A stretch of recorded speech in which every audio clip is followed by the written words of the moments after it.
and the omnibus. So I was forced into the Archers when I was a child.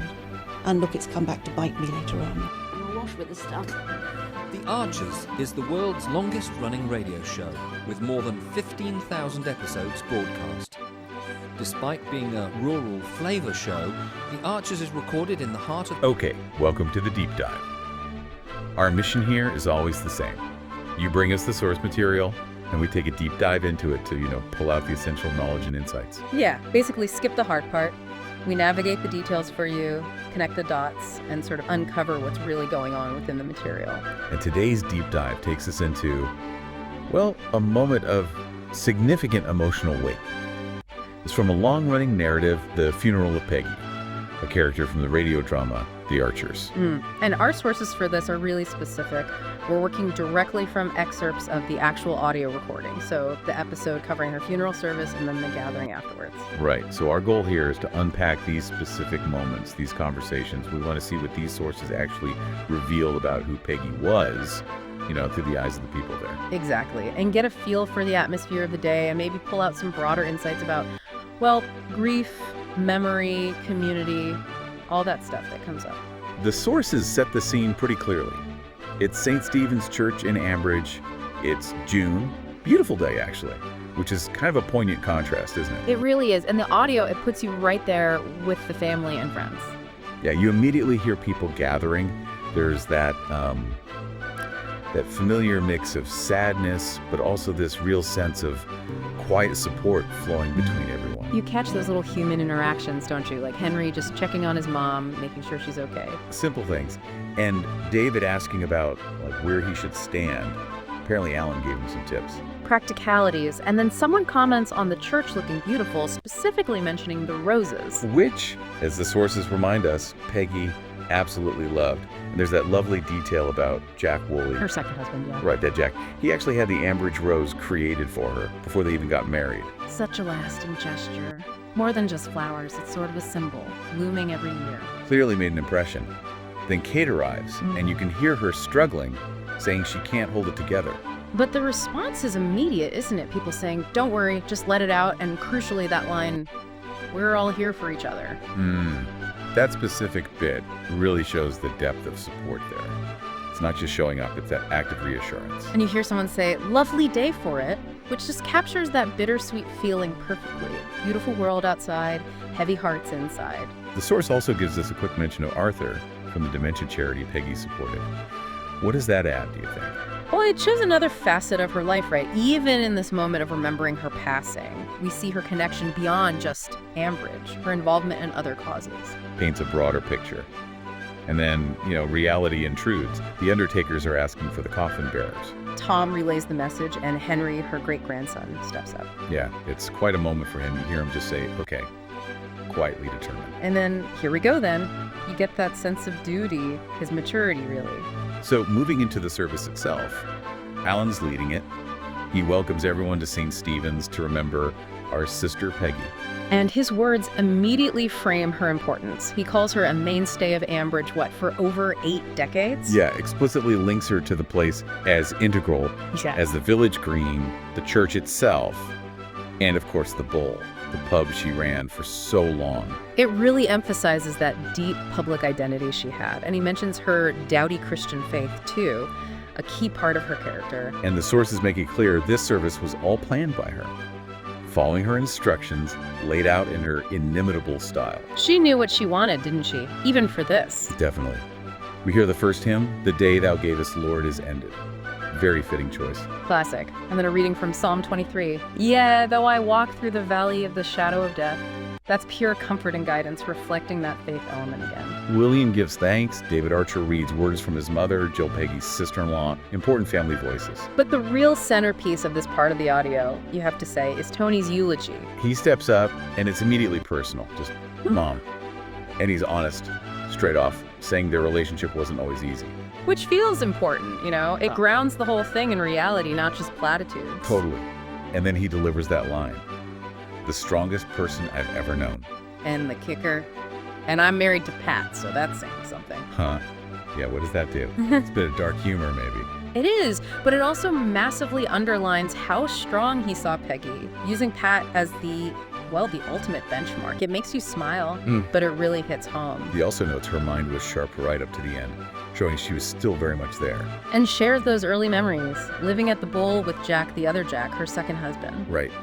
Describes her managing Jack, the paperwork, because Jack was the front of house charmer, and the 3 kids, Jennifer, Lily, and Tony. Yeah, paints her as the organizer, the one keeping it all running. Seems like a recurring theme. So after the service, the audio shifts to the committal. Alan speaks the traditional words, earth to earth, ashes to ashes, dust to dust. And then there's that invitation for people to add a bit of earth themselves, a final farewell. The source captures this specific action. And it's Henry, the great-grandson, who's a bearer, who goes first. You hear someone praise him. Good lad, Henry. And his quiet little bye-bye, great-grandma Peggy. It's quite moving, actually. It shows his bravery, that personal connection. The next generation performing that final act, Lillian also steps forward to add earth. Reinforces that family closeness, the shared ritual of it all. Okay, so then the scene changes quite naturally. We move from the solemnity of the churchyard to the gathering at the Bull. Which is fitting, isn't it, given her history there? Absolutely. And the whole atmosphere shifts. You hear chatter, glasses clinking. Phoebe brings Alan a small glass of red wine, says he deserved it after riding to the rescue like that. What did that tell you? Well, it shows the community appreciated him stepping in, right? Recognizing the emotional effort involved in leading a service for someone he knew so well. Yeah. And then there's this chat about the food. Spinach and feta pastries. Which sparks this comparison, doesn't it? Yeah. Back to Peggy's time at the Bull. Right. When apparently the only cheese was cheddar, and you got it in a Plowman's or a crusty roll. It's a small detail, but it highlights how things change, doesn't it? How the Bull has evolved since her time. Themes of change, legacy. And the very space she shaped. And Lillian says, the Bull is in my blood. Just reinforces how tied the family is to that place. Makes it the obvious, maybe the only place for the wake. And the conversation really flows here. The memories start coming out. Someone mentions a picture. A kitten playing with wool. They used to hang in the bar. Yeah, which prompts the comment that Peggy did love her cat. What does that add? A touch of warmth, maybe? A private softness you might not expect from the public mainstay image. Interesting. Then Hazel pops in briefly, just to show her face, apparently. But leaves quickly. And the comment that she was unsurprisingly on her own, that hints at, well, other stuff going on, doesn't it? Deeper community dynamics, not all smooth sailing, even in grief. And then there's the mention of Hilda being front and center. Why? Because it was Mom's orders. With Justin put in charge of making sure it happened, though he didn't look too happy about it. Right. What does that reveal? Peggy's assertiveness, still making things happen even after she's gone. And maybe some complex family duty for Justin. But maybe the most surprising memory shared is about Con Ochmar, her long-lost American GI. Ah, yes. Tony and Lillian confessed they forged a letter to get him to visit. Dismissing it now as just a silly prank when they were very young. All very embarrassing, they say. Tony even tells Henry about it, who sounds pretty shocked. And why wouldn't he be? What this story does is add this unexpected layer, this youthful mischief to Tony and Lillian. But more than that, it highlights this whole romantic, almost filmic chapter in Peggy's own history. A different side to her, definitely. More adventurous, maybe. They also talk about her work life outside the Bull, working at Greg, becoming Jack Woolley's right-hand woman. And how they got close there. And the detail that it took him years to persuade her to marry him. Which Tony puts down to her being cautious after her first marriage ended badly. Shows her being measured, thoughtful about big decisions. But they agree. It worked out very well in the end. And then, oh, that great story about the Millennium Village trip. Yes. Peggy wanted somewhere posh, apparently, like Chatsworth. But the vote, it went to Blackpool. You can just imagine her face. But despite that, the sources say she and Jack actually had a lovely time there. And the best bit, they danced at the Tower Ballroom. And Jack asked the organist to play her favorite song, Love is the Sweetest Thing. Oh, that's wonderful. What does that reveal? Just pure romance, really. And her ability to find joy even when things didn't go exactly to plan. A lovely, intimate moment between her and Jack. As things are winding down, you get some more personal reflections.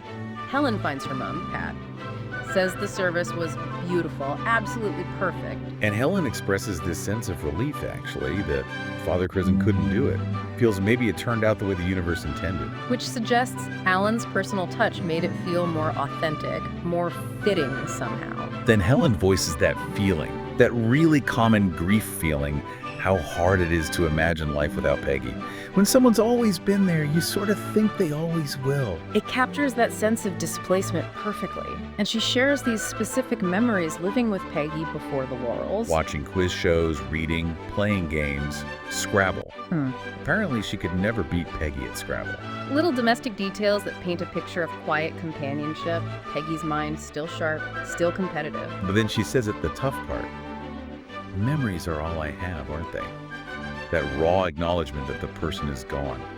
And right there, in that moment of deep reflection on loss, the audio source delivers this huge turn. Phoebe gives Helen a little package. The scan photo, the timing is just incredible. Delivered right when Helen's feeling the weight of only having memories. It's clearly meant to be a comfort, a jolt of joy. Helen's reaction is just stunned delight. You don't mean this is yours? And Phoebe confirms it. She's pregnant. Helen's going to be a grandmother in November. Helen's response, best news ever. Through tears, it's such a powerful contrast. On this day about mourning and ending, reflecting on the past. Suddenly, there's this news of a beginning, a new generation. It's life continuing, isn't it?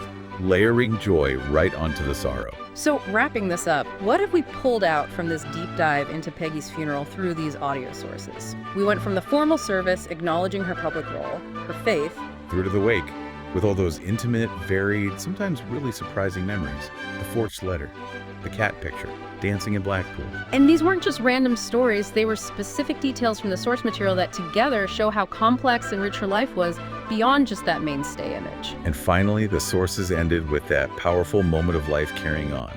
That unexpected news giving a glimpse into the family's future, even as they grieve. Yeah, the key takeaways seem to be Peggy Woolley, definitely a pillar of the community, strong-willed woman of faith, but also so much more, this multifaceted private life full of history, adventures, deep connections. All captured in how people remembered her, the stories they shared, even the slightly embarrassing ones.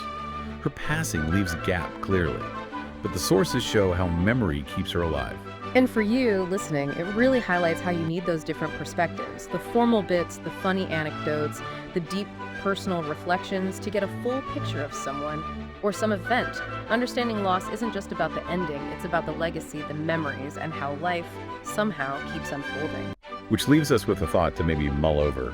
How does remembering someone through all these different kinds of stories, public achievements, private quirks, romance, even youthful mistakes, how does that shape who we really understand them to be? And maybe, how does life's sheer persistence, like the unexpected news of a baby, challenge or reshape how we think about loss, memory, and the connection between generations? So, what are you doing now? Just getting ready for the next episode. Just moving mics around again. So, what do you do? I do the spot effects on the arches. Are you what we call Foley then? Kind of. Yep. Okay. And these are all part of the paraphernalia of production. Yep, that's the ball bar. This one. Ladies so wanted to be in their own place when their baby came. It's due in 2 months. Not much chance of that now. But I mean, it would have been a stretch for employing actually mind it. Oh, I just wish there was something practical I could do to help them get on. I think The Archers has had this immense popularity over the years, basically because it has always very accurately reflected the reality of life and living in a rural community at whatever